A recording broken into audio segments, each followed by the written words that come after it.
headed for an economic disaster even worse than the one that we saw back in 2008? Well, first of all, I was also one of the few people to have accurately forecast the last disaster, when the same people who are now saying everything is great are oblivious to an even greater disaster that is looming. But, you talked about the U.S. economy is doing well. That's just according to the government. But even if you look at their numbers, we got the GDP numbers that came out yesterday, and people are making a big deal that the economy grew at 1.7%, which was better than estimates. But if you recall, in the first quarter of 2013, the government first estimated that the GDP grew at 2.5%. But yesterday they revised that down to just 1.1. I believe by the time they finish revising the second quarter numbers down, it'll be close to zero. In fact, in order to get a 1.7% print, the government had to assume that inflation at an annualized rate in America was just 0.7%. Now, I don't believe that for a minute. In fact, if the inflation rate that they used, or the deflator, was accurate, it would have already revealed that the United States is in a recession right now. In fact, it has been in a recession for the entirety of the Obama presidency. Okay, so are you suggesting that the American government is misleading the public and giving out inaccurate information? Well, I'm not suggesting it. I'm saying it. That is what they're doing. Alrighty.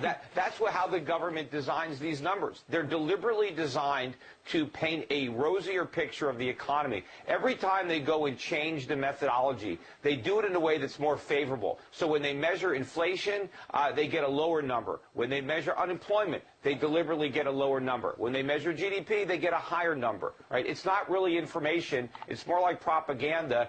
And individuals and investors need to look through that government smokescreen, open up their eyes, and see what's actually happening. So and if you look at the real data, right, the shrink... When we go back to 2008, the trigger were all those dirty mortgages, the subprime mortgage crisis. What is going to be the trigger this time around that you say will cause the economy to collapse and likely have ramifications here in Canada and around the world? What will be that trigger this time? Okay, the trigger wasn't the mortgages. That was the consequence. The Fed pulled the trigger with cheap money. It was the artificially low interest rates that were responsible for the housing bubble. That and government guaranteed mortgages. Well, if you look at what they're doing now, the Fed is even more reckless than it was back then.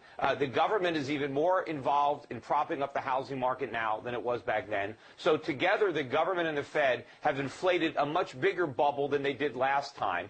Now, maybe you could say subprime was the pin that pricked the bubble. What's going to be the pin that pricks the bubble this time? Maybe it's going to be a big drop in the bond market or a big drop in the dollar. But there's going to be a pin because this bubble is too big to not get pricked. And when it does, the aftermath is going to be far worse than what happened in 2008, 2009. Okay, just quickly, what year? When is this going to happen, Mr. Schiff?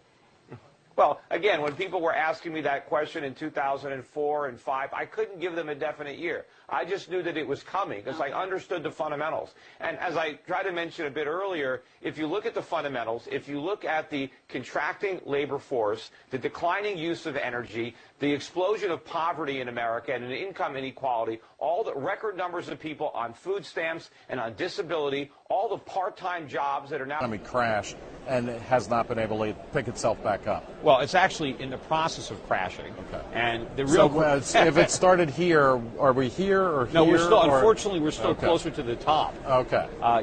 We're in a depression in the United States, but the depression was interrupted by some economic stimulus that actually made the problems worse. And so now as the stimulus is wearing off, the depression is resuming with a vengeance.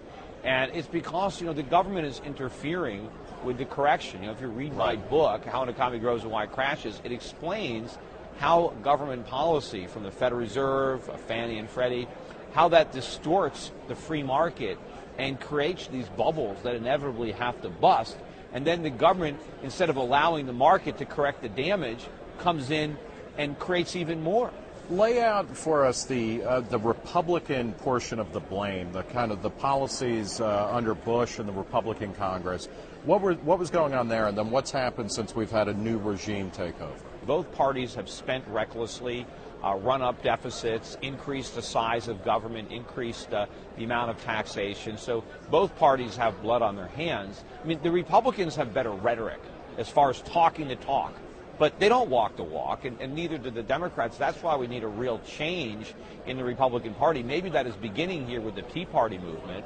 But so far, I don't see enough real difference in the Republicans that I think they're going to do anything to alter the trajectory that we're on. This is where the Tea Party comes in, where they lean towards the Republicans, but they've been keeping an arm's length. Are they strong enough to kind of cattle prod John Boehner and company into actually being serious? I mean, we'll see. I mean, if the Republicans stood firm and prevented the debt ceiling from being raised, that would be a step in the right direction, because that could really force the necessary spending cuts that we need. Right. It would be painful to cut spending by that degree, but not nearly as painful as it's going to be if we don't do it. What's the degree that we have to go to? What's the spending level we should be at versus where we are? At a minimum, we shouldn't spend more than we collect in taxes, which means we have to cut about $1.5 trillion out of this year's budget, not over 10 years, in 1 year. And that is massive, because see, right now the government is borrowing 40 cents out of every dollar it spends. It can't do that. What is the likelihood that something will change before we actually hit rock bottom? Are we like, as a country, are we like AA or something where we've got to hit bottom? I think so. I don't think the politicians have the stomach for trying to avert the crisis, because the medicine to cure the problem doesn't taste good. And so they don't want to swallow it while they're in office. So unfortunately, we're going to have a real crisis, and that's coming in the next few years. If the voters actually understood what needed to happen, would they be able to force politicians' hands, or are voters part of the problem? They are part of the problem, because voters want something for nothing. I mean, that's the problem with democracy. I mean, the Founding Fathers knew this 250 years ago. People vote for something for nothing.